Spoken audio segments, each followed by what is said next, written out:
Hello दोस्तों, नमस्कार। Classical math में आप लोगों का स्वागत है। तो चलिए दोस्तों, क्लास 10th के लिए अगला वीडियो मेरा। इसमें 3 टाइप के क्वेश्चन है, जिसमें पहला है 1440 में 2 का अधिकतम घात ज्ञात करें। दूसरा क्वेश्चन है 63 70 बराबर 2 के पावर m, 5 के पावर n, 7 के पावर k, 13 के पावर p है, तो m plus n plus k plus p का मान कितना होगा। यहाँ हम पहला क्वेश्चन लेते हैं। क्वेश्चन फर्स्ट कि हमें कह रहा है 1440 में 2 का अधिकतम घात ज्ञात करें।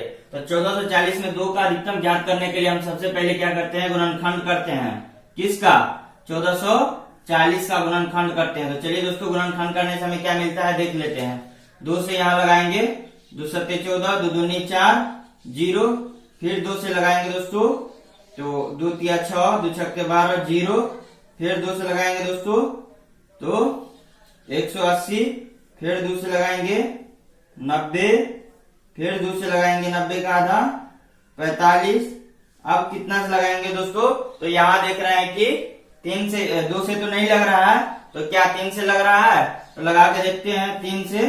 तो पहला बात है कि दोस्तों एक थोड़ा सा हिंट्स आप लोग ले लीजिए कि पिछले क्लास में आप लोगों ने पढ़ा होगा या नहीं। तो चलिए फिर से उसे एक बार रिकवर कर लेते हैं। क्या कि 3 से विभाज्यता का क्या नियम है। सबसे पहले 2 से विभाज्यता का क्या नियम है, तो 2 से विभाज्यता का यह नियम है कि अगर किसी भी संख्या के अंत में यहाँ पे किसी भी संख्या के इकाई स्थान पे अगर 0, 2, 4, 6, 8 ये सब इस टाइप के अंक रहे, तो हम ये पक्का श्योर रहेंगे कि ये 2 से डिविजिबल होगा। 3 से 2 से विभाज्यता, 2 से विभाज्य।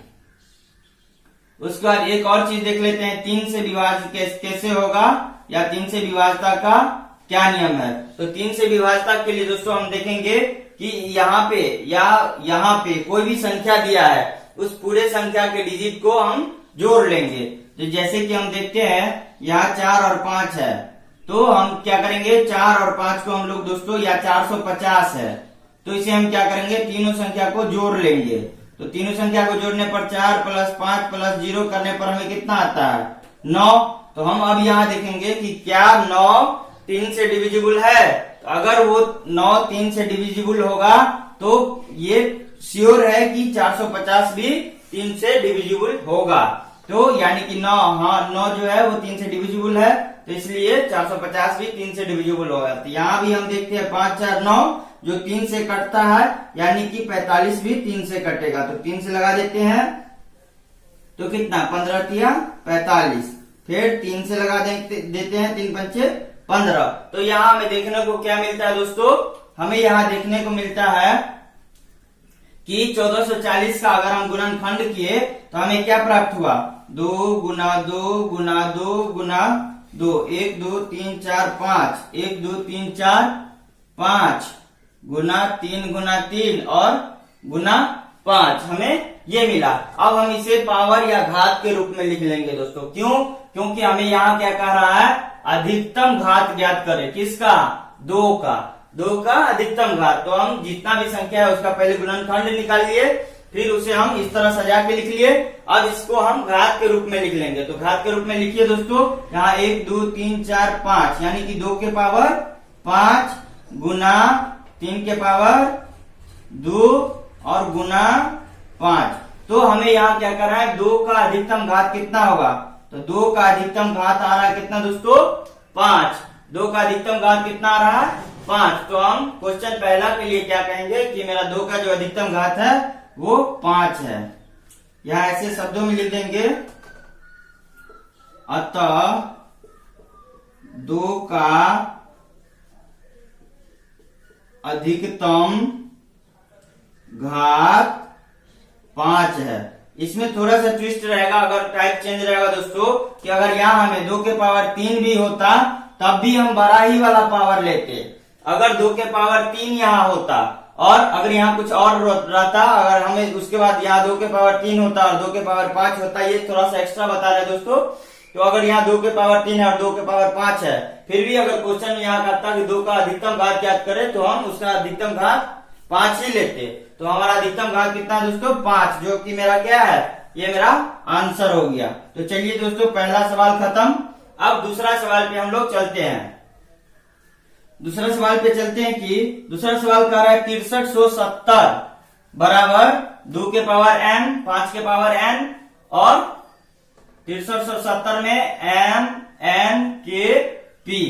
इसका जो है वो इस सभी को क्या करिए, पावर को जोड़ के बताइए कितना होगा। तो इसके लिए हम क्या करते हैं दोस्तों, जब ये हमें यहाँ देखने को मिल रहा है कि इसे हमें गुणनखंड करना है, तो चलिए हम 6370 को गुणनखंड कर लेते हैं। क्या करते हैं, 6370 को गुणनखंड कर लेते हैं। तो ये 2 से विभाज्य होगा, 2 तिया 6, 2 एका 2, 2 अट्ठे 16 और 2 पंचे 10।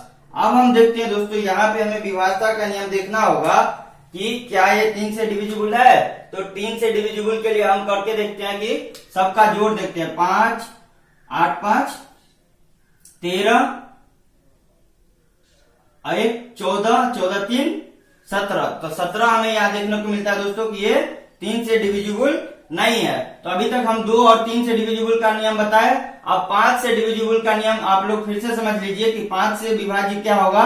तो अगर किसी भी संख्या के लास्ट में 0 या 5 हो तो वो है श्योर है, वो पक्का है कि 5 से कटेगा। तो इसके लिए लास्ट यानी कि इकाई संख्या में 0 और 5 होना चाहिए। तो हम यहाँ देख लेते हैं कि ये 5 से विभाज्य है।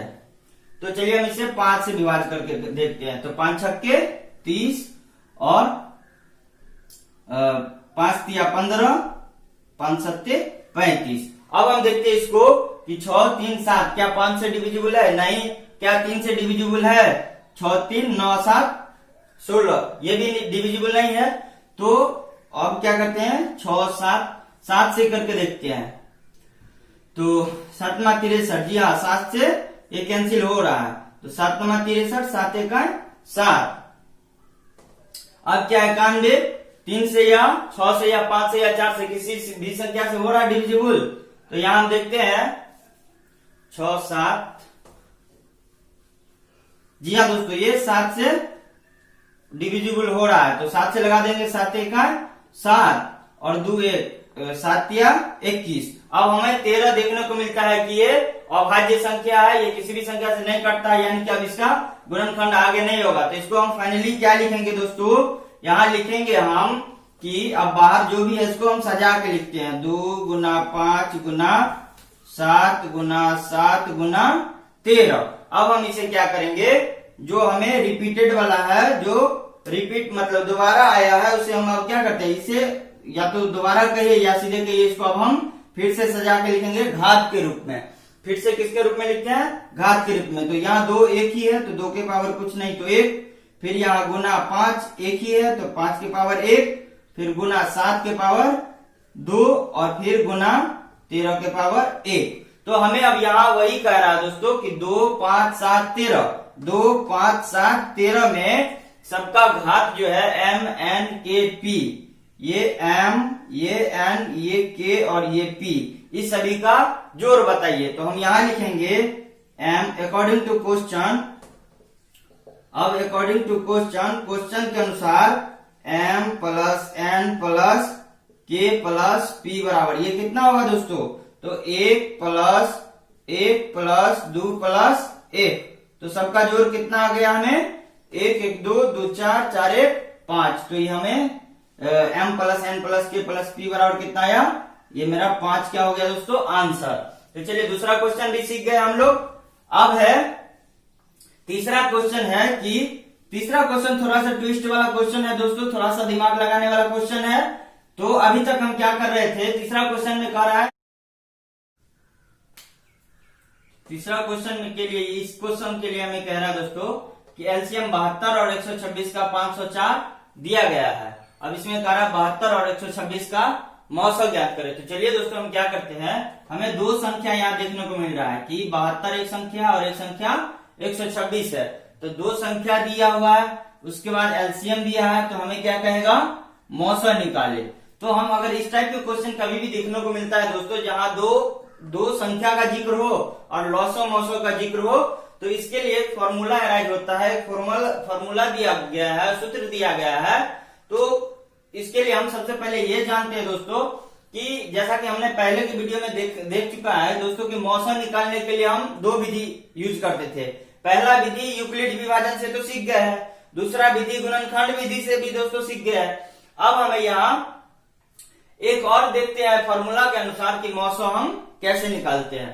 तो इसके लिए हम क्या करते हैं, हमें यहाँ दे दिया गया है दोस्तों कि एक संख्या दे दिया गया है कितना, संख्या a बराबर 72 और संख्या b बराबर 126। अब इसमें से फिर एलसीएम दिया गया है दोस्तों, यानी कि लघुत्तम दिया गया है 504। तो हमें पूछ रहा है एचसीएफ क्या होगा। तो दोस्तों देख रहे हैं हम यहाँ की दो संख्या का जिक्र है और एलसीएफ एचसीएफ का जिक्र है।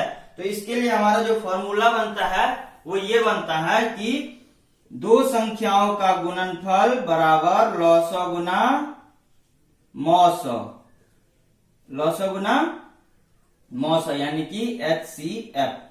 ये हमारा फॉर्मूला बनता है दोस्तों कि दो संख्याओं का गुणनफल बराबर लॉसो गुना मौसो। इसे हम इस तरह भाषा में इस तरह लिख सकते हैं कि दो संख्याओं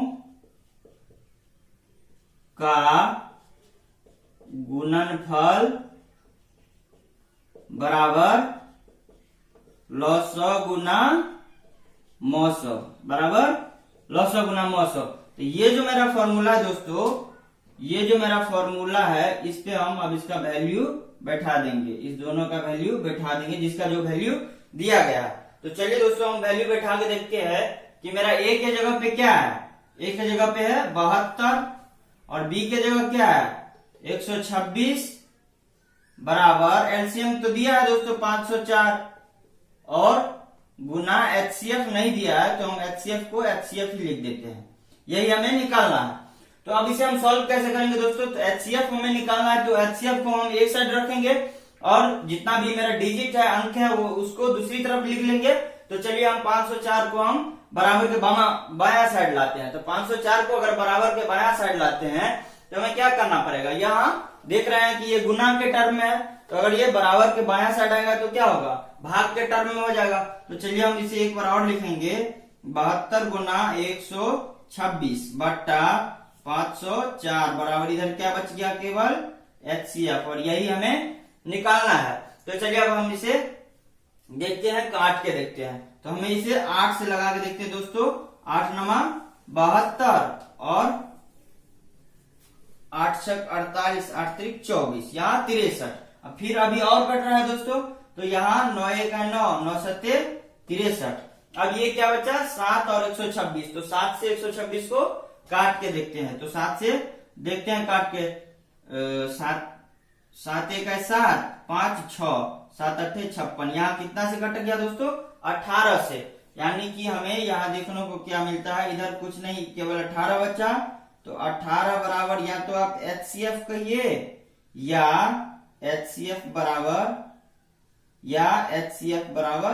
18 कहिए, यानी कि हमारा जो महत्तम है वो कितना आया दोस्तों 18। कितना आंसर आया 18। तो इस तरह से अगर कहीं भी क्वेश्चन रहेगा दोस्तों जिसमें दो संख्या दे दिया रहेगा और एचसीएफ एलसीएफ में से कोई एक संख्या दिया रहेगा, अगर निकालने के लिए कहेगा तो हम आराम से निकाल लेंगे। एक बार फिर से समझ लीजिए, इसी पे 3 टाइप का क्वेश्चन बनता है दोस्तों कि कभी दो संख्या एक एलसीएम दिया रहेगा जैसा कि अभी दिया गया है तो हम एचसीएफ निकाल लेंगे, कभी दो संख्या एचसीएफ दिया रहेगा तो एलसीएम निकाल लेंगे, कभी क्या दिया रहेगा दोस्तों एक संख्या दे दिया रहेगा, एक संख्या दिया रहेगा और एचसीएफ एलसीएम देगा तो हमें कहेगा दूसरी संख्या निकाले, कभी कभी दूसरी संख्या दे देगा, एचसीएफ एलसीएम दे देगा, बोलेगा पहली संख्या निकाले।